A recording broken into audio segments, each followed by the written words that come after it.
Mnandi bwana, kumekucha bwana. Wiki iliyopita nilizungumza na wewe kuhusu mambo kadhaa ya ligi inavyokwenda, ukataja taarifa ulizonazo kuhusu kuondoka kwa Pedro Goncalves. Ingawa kwenye comment niliona watu wengine wakaona kama wanaleta masiara, lakini issue imekuwa kubwa. Tutakuja tuiguse hiyo.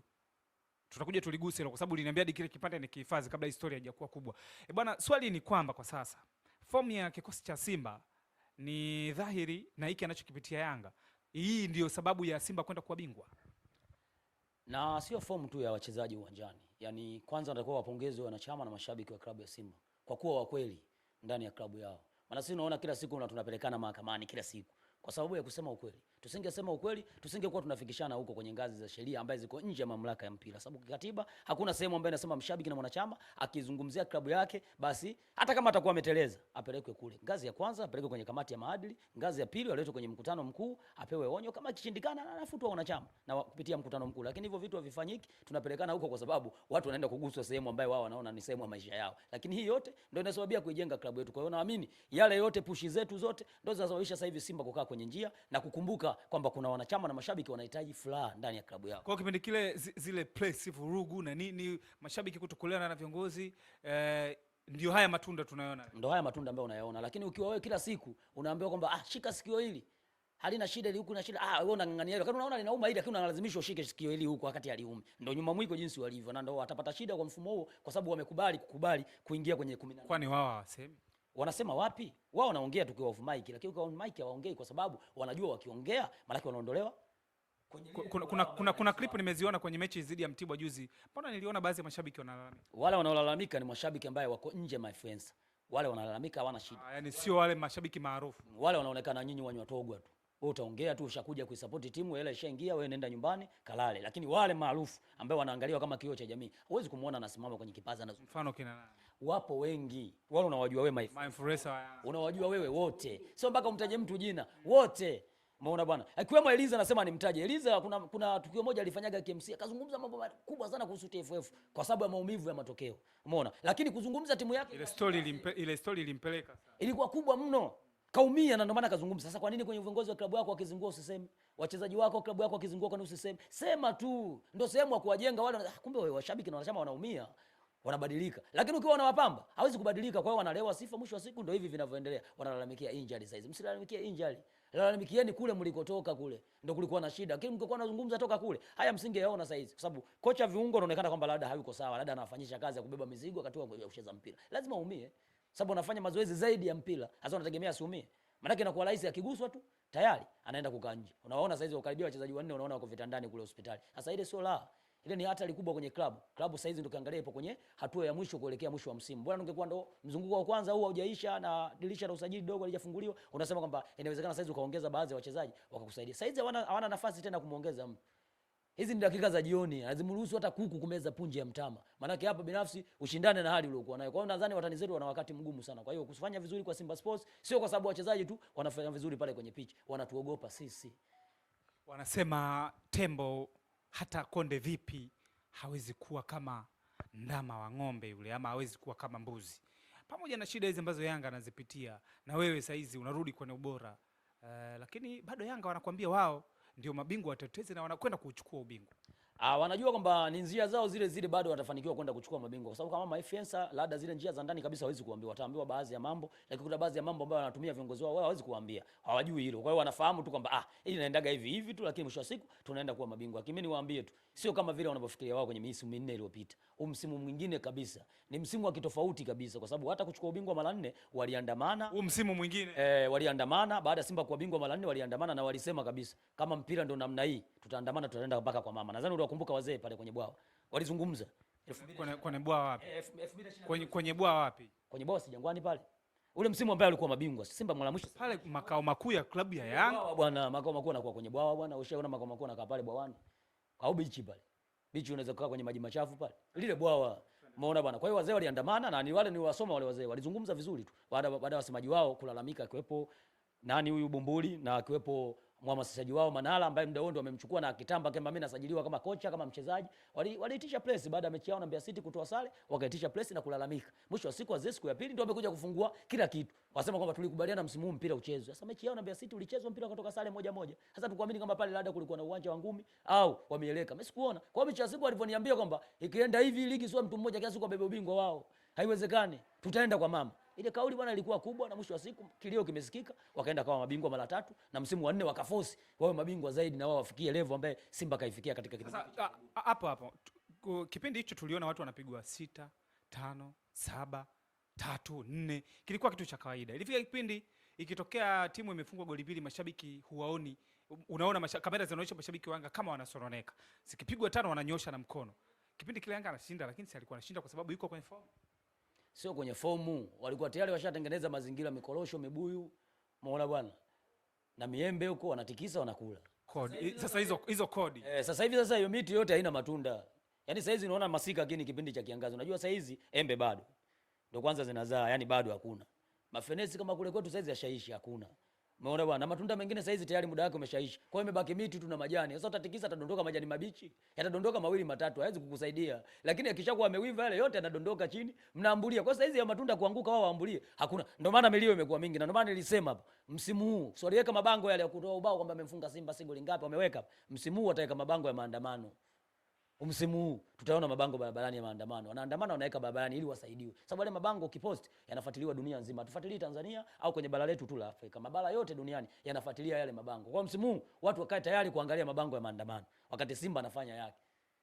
Sababu ile tuliwatamanisha, wametoa sare na sisi tukatoa sare na Pamba. Wakasherekea sana. Sana kwamba nyinyi mlitucheka, sisi msemaji wenu kacheza sana nyimbo. Anajua kinachoendelea mbele ya safari kwa sababu tayari timu yenu ishakata upepo na ukiangalia hakuna nafasi tena kusajili wachezaji wengine. Wachezaji ni wale wale. Kwa hiyo naamini huu ni muda sasa wa kula jeuri yao. Sababu wao ni jeuri sana sana. Wewe kumwona Diallo anafanya matukio kama yale.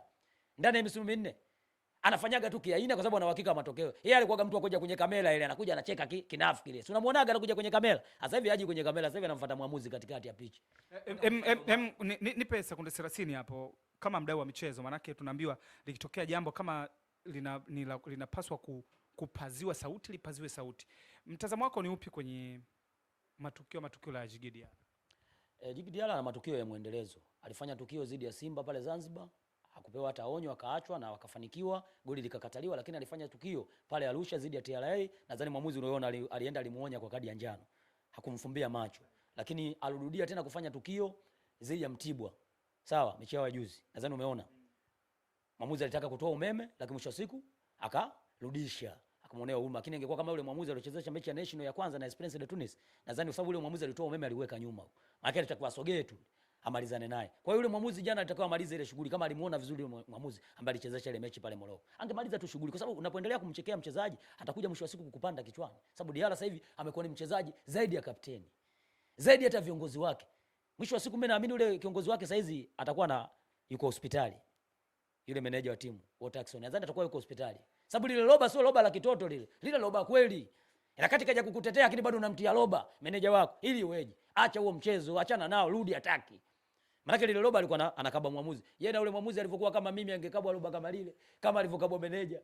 Ingekuwaje mpaka sasa hizi tunazungumza mengine hapa. Lile loba la hatari lile. Unataka kainama namna hii. Loba limemkalia akakubali. Na unadhani shida itakuwa nini labda kwa Djigui Diarra? Tayari anaanza kukwepa mishahara, anataka kukimbia, kutokukaa langoni. Anataka kumwachia msala yule mtoto. Abu Twalib Msheli. Ndio malengo yake makubwa. Hana malengo mengine. Kashajua ni msimu mbaya. Na yeye tayari Djigui Diarra ana ofa nje ya nchi. Na ndio maana saizi Yanga wanaanza tetezi za kumhitaji golikipa wetu Spider Kamara kwa sababu unajua kwamba tayari kashaondolewa kwenye mfumo na kanuni hairuhusu kuwa na magolikipa wawili. Na Jibril Kasari anaonekana anakuja vizuri. Kwa mwisho wa siku inawezekana akawa kama Ayubu Lakredi akaondoka, akaiacha ile nafasi yake. Ndio maana Yanga wanaanza mapema za chini ili wamchukue ikiwezekana akawasaidie msimu unaofuata. Kwa sababu Djigui Diarra ana ofa nyingi ziko nje ya nchi. Wanamhitaji kwa ile kazi ambayo ifanya kwenye Chani na alifanya kwenye AFCON. Ni golikipa ambaye anafanya makubwa sana lakini ndio utovu wake wa nidhamu sasa hivi unawezekana ukamuondolea hasa hizo ofa zake asipojiangalia. Lakini hesabu yake yote afanye vile ili apigwe lungu akae nje. Ili atunze heshima yake, ili akaangalia ugali wake. Kuna wengine hawajui kwa nini Diarra anafanya hivi msimu huu. Ila kwa mimi kwa sababu unamwangalia mtu anafikiria nini kesho. Najua Diarra anachokifikiria kesho. Anachokifikiria kesho, anafikiria kuharibu ugali wake. kwa sababu tayari kashasema msimu unaofuata anaondoka. Sasa kama usipofanya vizuri, watu si wanabadilisha tu bwana, ile mipango tuliokuwa nayo tumebadilisha, tunaamua kutafuta golikipa mwingine. Sasa na huko tayari ushajitengenezea mazingira kutaka kuaga, kama wao kashafanya mipango golikipa mwingine, sio anaamua kukuacha tu, unaona tayari uliwafanyia mambo ya kwa ektia, alafu unaondoka. Ushauri wako? Ushauri wangu abadilike. Yaani swala la yeye kuto kukaa langoni, atafute sababu nyingine tu. Yeye ajivunje tu kwa makusudi ili awe benchi. Lakini hii sababu ambayo anaitumia itamuondolea heshima yake na busara yake ambayo anataka kwenda kufanya kazi mbele. Hali ya klabu nadhani itakuwaje hali endapo kama atafungiwa? Hali itakuwa mbaya zaidi. Pamoja Abdulrahim Msheri pia mimi kwangu ni bonge la goalkeeper. Wakati yeye anakuwa yuko benchi, yule akichukua nafasi na bado huaga anafanya vizuri. Mimi sina shaka na Abdulrahim Msheri. Ni bwana mdogo na anatakiwa kupewa nafasi. Naamini huu ni wakati wake. Kama Diala atakuwa ameenda kupewa hilo lungu, naamini yeye ina sehemu yake kuichukua timu na kwenda kuibeba mabegani mwake. Hakuna mtu mwingine wa kuibeba timu kwa sababu sehemu ya ulinzi sasa hivi imekuwa kama panzia tunafunua namna hiyo, unapita unaenda kufanya yako golini. Kwa hiyo yeye atakuwa kuibeba timu sasa hivi. Bwana Steve Baka anaanza kama kuwatisha watu. Anataka kurudi zile enzi za Nabi, alikuwa ukiona Nabi kamsimamisha mchezaji, ogopa bwana. Jana anaingia ile mpanzo anakwenda kutoa pasi ya goli kwa mechi ya pili mfululizo. Na Nabi hajawahi kufanya makubwa akiwa na Young African. Mimi kocha kwangu ambaye aliweza kufanya makubwa, watu wanaangalia mafanikio tu, timu ya dada ikaipeleka finali, huyu imefika robo finali hivyo. Lakini mimi namwangalia mtu ambaye anaweza kupambana hapa kwenye mashindano haya, lakini pia hata kwenye kimataifa akiwa na wachezaji underground. Mtu ambaye alifanya hivyo ni Mwinyi Zaela. Ni kocha alipitia magumu Yanga, lakini alikuwa anapata matokeo. Mechi unaweza kawa ndio unazungumzia Yanga Bakuli hiyo mpaka Zaela na kocha alipata shida sana. Yaani katika kocha ambaye alipata shida yule. Sasa kama kocha kama huyu ndio ampa timu kama ile, anatoboa. Amalize hata mechi 5 hata 5 amalize, lakini yule kwamba Pedro akipewa Yanga ile ya Zaela ile. Mechi 5 asingemaliza. Sasa hizi tunasema hatuko naye. Kashakuja mwingine. Yaani ndani ya mechi 5 tungekuwa na makocha hata 3. Wote washaondoka. Bwana, tuongelee fomu ya Simba. Fomu ya Simba iko bora. Kibabage naona jana mmemjazia kapu. Kibabage mzee wa kujitutumua na watu wamempa kapu ile, wakasema kapu halina hata 100. Nimeona hata kwenye comment watu wamekuja baada ya kuposti ile kapu wasema kapu hata hela hamna. Sasa hela wanataka kapu lile lijae, unajua likijaa lile shilingi ngapi? Pesa amepata na nyingine pia atakuwa anaingiziwa kwenye simu, kwa sababu sisi tuna mifumo yetu ya kuwaingizia wachezaji kwenye simu. Acha zile anazopewa pale za mashabiki wengine ataweza kukutana nao. Lakini kwa sisi wengine tuna mifumo yetu pia ya kuwachangia wachezaji wetu. Kuna zingine anatumiwa kwenye simu. Kwa hiyo wasione tu zile pale. Kibabage nadhani jana alikuwa mchalo sana na ikiwezekana pengine hajalala kambini, alikuwa anakula bata kwa sababu jana ilikuwa siku ya kula bata. Kama sisi wanachama na mashabiki jana tulikuwa tunakula bata, kwa nini yeye asile bata na wachezaji wengine wasiende kula bata? Ilikuwa siku ya kula bata jana kwa sababu tumefunga Idi pili, tumeenda kula bata. Kwa hiyo leo tunaamka tuko wazuri kabisa, tuko wepesi, tumeenjoy sana siku ya jana. Lakini wenzetu jana hawakula chakula cha usiku, wamelala na njaa. Wameshindwa kupata nafasi ya kula chakula cha usiku kwa sababu wameshindwa kufanya vizuri. Lakini hii yote niwaambie tu wachezaji wetu waendelee kujituma, wasibweteke na haya matokeo ambayo wameyapata jana. Na sasa hivi tunaelekea kwenye break ya kimataifa hii, nadhani tunaweza tukasimama hapa mpaka elekea mwezi wa 4 nadhani hapo, sababu hapa sidhani kutakuwa na mechi ngapi hizi za national team. Wakati tunasimamaga kwa muda tu. Kwa inawezekana tukarudi hapa tukawa tumerudi tofauti na moto ambao tumemaliza nao. Kwa hiyo niombe wachezaji waendelee kupiga tizi, mashabiki na wanachama tuendelee kutimiza majukumu yetu. Naamini msimu ukishafika mwishoni kila mmoja atakuwa anajua yuko upande gani. Yule kulala bwawani atalala bwawani, yule kulala kwenye mifereji ataenda kulala kwenye mifereji. Sasa hizi hatucheki na mtu. Sasa tunacheka na nyavu tu. Hilo ndio jukumu letu yani. Tucheke na nyavu, tusicheke na mtu. Hawa wanasema si bodi ya ligi si na nini. Sasa tuje kulalamikia bodi ya ligi kwa muda wote kwa kelele zote kama walizofanya wao. Pamoja wamebeba ubingwa mara 4. Sisi maneno yao tunaga, tunachoamini kuwa na timu bora, kuwa na benchi la ufundi bora, viongozi bora, kuwa na mashabiki na wanachama waliokuwa bora kuisupport timu yao. Mnaenda kuchukua ubingwa. Sisi tumechukua ubingwa mara 4, hatukuandamana kwa mama wala kwa bibi wala kwa babu. Lakini wao sasa hizi wameandamana kwa mama, mpata ubingwa mara 4. Sasa hizi wataanza tena maandamano, sio wataenda kwa babu, sio wataenda kwa shangazi, si mjomba, si haituhusu. Tunachoamini sisi wachezaji pigeni kazi. Na Libase Gweye na Ino Jairut, lakini huku kuna mtu anaitwa Ese Oula, mimi namuita Mkulia wa kwanza, kaacha kuuza mayai anapiga mpira. Huyo mtu ana hatari. Yaani huyo mtu ana hatari kweli kweli. Lakini Libase sasa hizi anasababisha kuna wachezaji wengine wa TRA sasa hizi inasemekana wako Muhimbili, na bado huyo mwezi wa 4 na mwezi wa 5 unaokuja nataka dabi iwe kesho kutwa tu. Hii ya Kariakoo, achana ya Mzizima ambayo itakuwa tarehe 5 mwezi wa 4. Nahitaji hii ya Kariakoo ambayo tutaipeleka kwenye gereza la watumwa hapa. Maana kuna gereza la jipya limejengwa lipo pale la watumwa, ambaye huyo mtumwa ataenda kuingizwa kwenye hilo gereza pale Meja Jenerali. Ataki astaki ataingia pale. Yaani kina mna yoyote kwenye lile gereza ataingia. Kwa hiyo ajiandae saizi mapema. Huyo anajivunje saizi apumzike, ile kwenye hiyo mechi tunamtaka. Bana, kwa kumalizia, Steve Baka anakufurahisha kwenye lipi kwa sasa ukiangalia namna ambavyo timu yake anavyoenda nayo? Baka namfananisha na makocha wengi wa kigeni ambaye wanafanya kazi vizuri sana barani Ulaya. Unajua kocha bora siku zote Ulaya. Na kocha bora siku zote huwa asifiwi kupanga kikosi.